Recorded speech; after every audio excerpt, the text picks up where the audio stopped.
ထောင်ထဲကစိတ်မမှန်တဲ့အကျဉ်းသားတွေရဲ့အနိုင်ကျင့်အဖြစ်စည်းခံရမယ့်ရန်ကနေကာကွယ်ဖို့အတွက်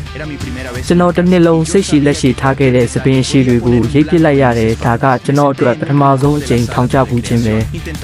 ဒီလိုနေရာမျိုးမှာတင်းငယ်တဲ့အမှားတစ်ခုကတော့ကိုကြောပြင်ပေါ်ကိုပြစ်မှတ်တစ်ခုအတင်ခံလိုက်ရတယ်လို့မျိုးဖြစ်သွားစေနိုင်မှန်းကျွန်တော်သိတယ်ဒါကြောင့်အပန်းဖြေခန်းရဲ့ထောက်တနေရာမှာပဲကိုကိစ္စကိုလုပ်ပြီးငြိမ်ငြိမ်လေးနေခဲ့တယ်ဒါပေမဲ့ကျွန်တော်ရဲ့အခန်းပေါ်မစ်ကီကတော့လူမိုက်၃ယောက်ရဲ့ကစားစရာဖြစ်လို့နေခဲ့ပြီးနောက်ထပ်ပြစ်မှတ်ကကျွန်တော်မဖြစ်ချင်ဘူးဒါကြောင့်လူတိုင်းကြောက်ရတဲ့တူးရဲသောသူ Lynch စီမှာပဲကျွန်တော်ရဲ့မျှော်လင့်ချက်တွေကိုပုံဖော်လိုက်ရတော့တယ်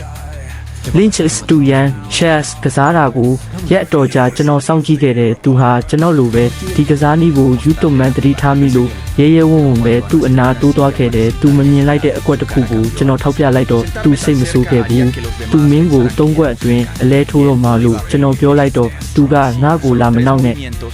ပြဆန်းတဲ့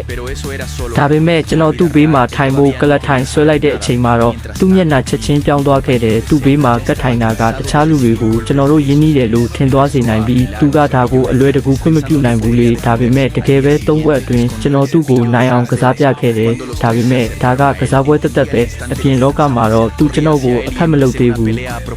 အဲ့ဒီအချိန်မှာမစ်ကီကတော့အနိုင်ကျင့်ခံရတာတွေကိုမခံနိုင်တော့လို့သွားတိုက်တံကိုတွေးပြီးလက်နဲ့လုံနေခဲ့ပြီးနောက်ရက်မှာမစ်ကီအဲ့ဒီလူမိုက်တွေစီသွားတာမြင်တော့သူဘာလုပ်မလဲဆိုတာကျွန်တော်ချက်ချင်းရိပ်မိလိုက်တယ်ဒါကြောင့်တမင်တက်တက်ရန်ပွဲတစ်ခုဖန်တီးပြီးမစ်ကီခါကိုတားဆီးပေးခဲ့တယ်အဲ့ဒီအတွက်ကျွန်တော်တိုက်ပိတ်ခံလိုက်ရတယ်တိုက်ပိတ်ရာကပြန်ထွက်လာတော့ Lynch ကိုယ်တိုင်ကျွန်တော်စီလာပြီးတတိပေးတယ်တခြားလူတွေရဲ့ကိစ္စတွေဝင်မပါဘူးဒီလိုလက်ကွက်တွေနဲ့လူတစ်ယောက်ကိုအမြဲတမ်းကဲတင်ထားလို့မရဘူးတဲ့